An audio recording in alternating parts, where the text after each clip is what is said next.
They called it Willow Grove, but everyone on the outside simply knew it as the Circle. A quiet, circular street hidden behind rows of maple trees and black iron gates. The kind of place where neighbors waved at each other, lawn sprinklers clicked on at the same time each morning, and mailboxes gleamed like showroom props. It was too clean, too uniform, too perfect. To outsiders, it looked like a dream, the American ideal of peaceful suburbia. But to those who had lived there long enough, it was something else entirely. Samantha didn't know any of that when she applied to rent the small two-bedroom house on the inner bend of the Circle. All she saw was an escape, a way to start over. Her life before Willow Grove was cluttered with broken pieces. A bitter divorce, the death of her father, and years spent working night shifts in emergency rooms that never stopped screaming. She was tired. Not just physically, but emotionally hollow. When she stumbled upon the listing, private residence, low rent, safe community, must be approved by the Circle Committee. She barely hesitated. The online photos showed perfectly staged rooms, crisp linens, fresh flowers, and not a single sign of wear. 3 days after applying, a cream-colored envelope arrived at her apartment door. Inside was a handwritten message in cursive so elegant it looked printed. "You've been chosen." From the moment she drove through the gates of Willow Grove, something felt unnatural. A welcome basket waited on the porch before she even introduced herself to a single person. Inside, homemade muffins, her favorite brand of tea, and a laminated pamphlet titled "Living in Harmony, the Circle Way." Her name was handwritten on the card, and yet she had never told them her preferences, not online, not in her forms. That night, as she unpacked in eerie silence, she felt watched. Not dangerously, not yet, but as if the neighborhood itself was holding its breath. The next morning at 8 a.m., sharp, 3 neighbors appeared at her front door, all smiling, all eerily in sync. Patricia, polished, precise, clipboard in hand. Langston, tall, silver-haired, and charming in that old money way. And Greg, quiet, observant, sleeves rolled up like he had nothing to hide. They welcomed her with a tour, a folder, and a long list of community expectations. She smiled politely, but the words stuck in her mind. Lawn trimmed weekly, trash bins hidden after sunset, blinds open during the dinner hour, and Sunday Circle attendance is not optional. She, laughing nervously, asked if it was a church. Tightly, "Not quite," Langston replied with a tight smile.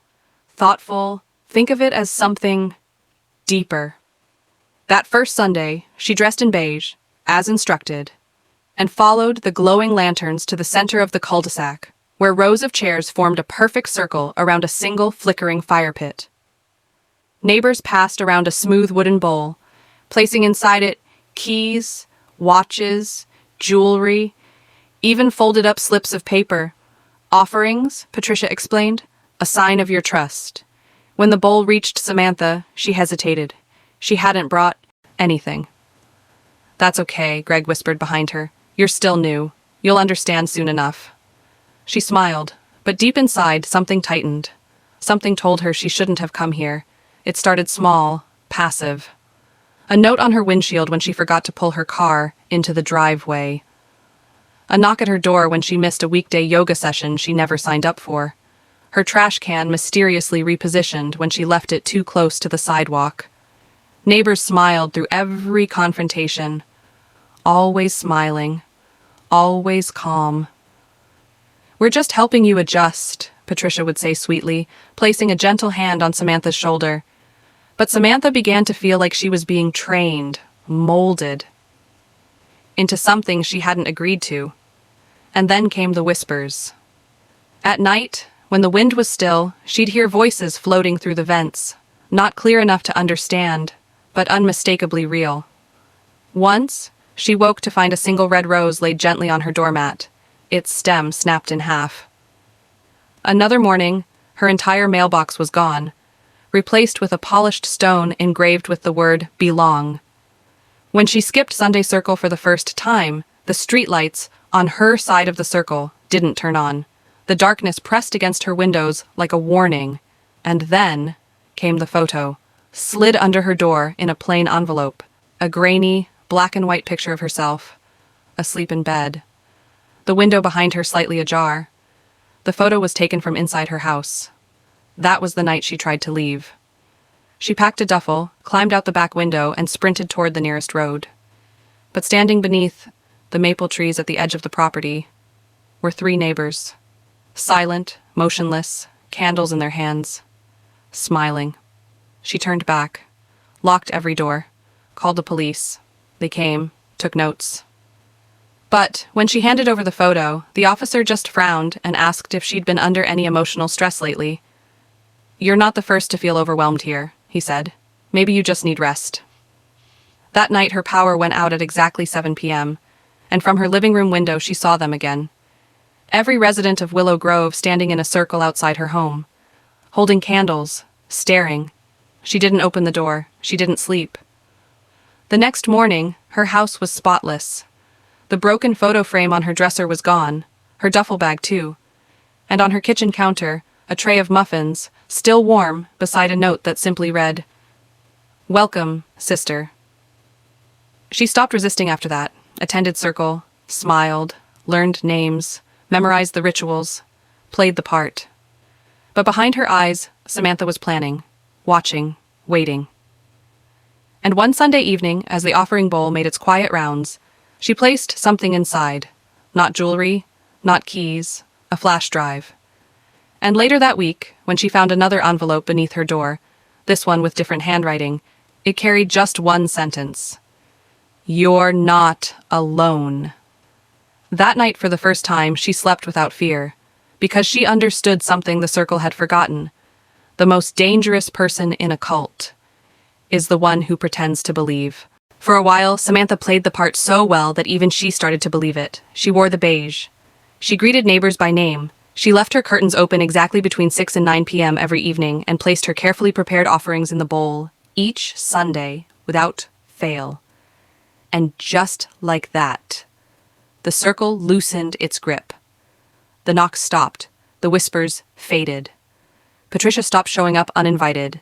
The power never flickered again. And yet, beneath the surface, Samantha was building something. With the flash drive now gone, delivered silently through the bowl, she waited. For a sign, for a ripple, for any indication that someone, anyone, had received her message. Weeks passed. Nothing happened.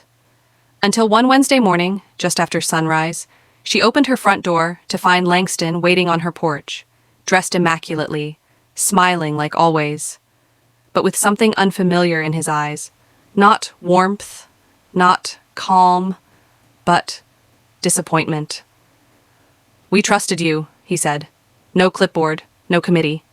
Just him, standing in front of her like a father who had caught his daughter sneaking out after curfew. "We brought you in," he continued, "when no one else would. And you were doing so well." Samantha stayed frozen. Her mind screamed at her to shut the door. But then he stepped aside and gestured to the street behind him. They were all there, every neighbor, every pair of eyes. No smiles now, just stillness. Patricia stood at the back holding a silver bowl, the offering bowl. It wasn't Sunday, but they had come anyway. Langston leaned in, his breath barely louder than the wind. "It was never about trust. It was about loyalty. And now, you've made a choice." She ran, not inside, not toward safety, but down the street, barefoot, half-dressed, sprinting between perfect lawns and flower beds, until she reached the old tool shed at the edge of the community garden. She slammed the door shut, barricading it with a shovel, her breaths loud and fast. In the dark, she opened the small safe she had buried beneath the floorboards weeks earlier. Inside, an old, hard drive. Paper files. Photos. A single envelope. Her insurance. Her past. Her real connection to the circle. Samantha had never moved to Willow Grove by accident. She had known of its existence long before that listing ever appeared. Years ago, her older sister, Emily, had vanished. Disappeared after moving to what her final voicemail called a place that finally feels like family. For 5 years, no one heard from her again. No activity, no leads, Just a name scribbled on the back of a business card. Langston.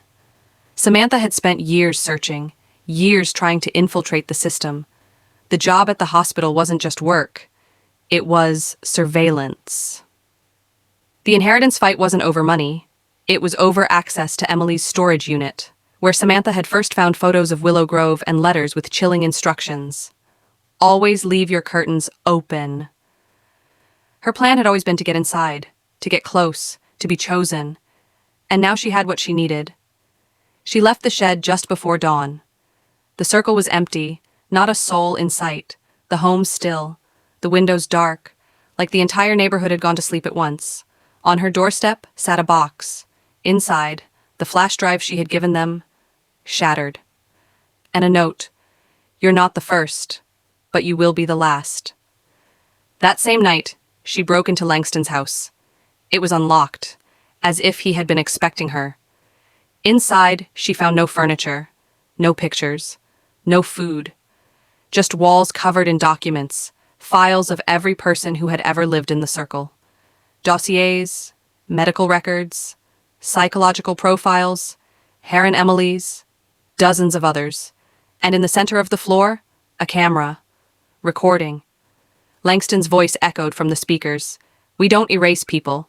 We reshape them. And your sister? She's better now. You'll see." Then came the door, slowly creaking open behind her. Samantha turned, and there stood Emily, or someone who looked like her. Hair longer, eyes hollow, smile. "Wrong. You shouldn't have come," Emily said softly. And behind her, the circle began to close in.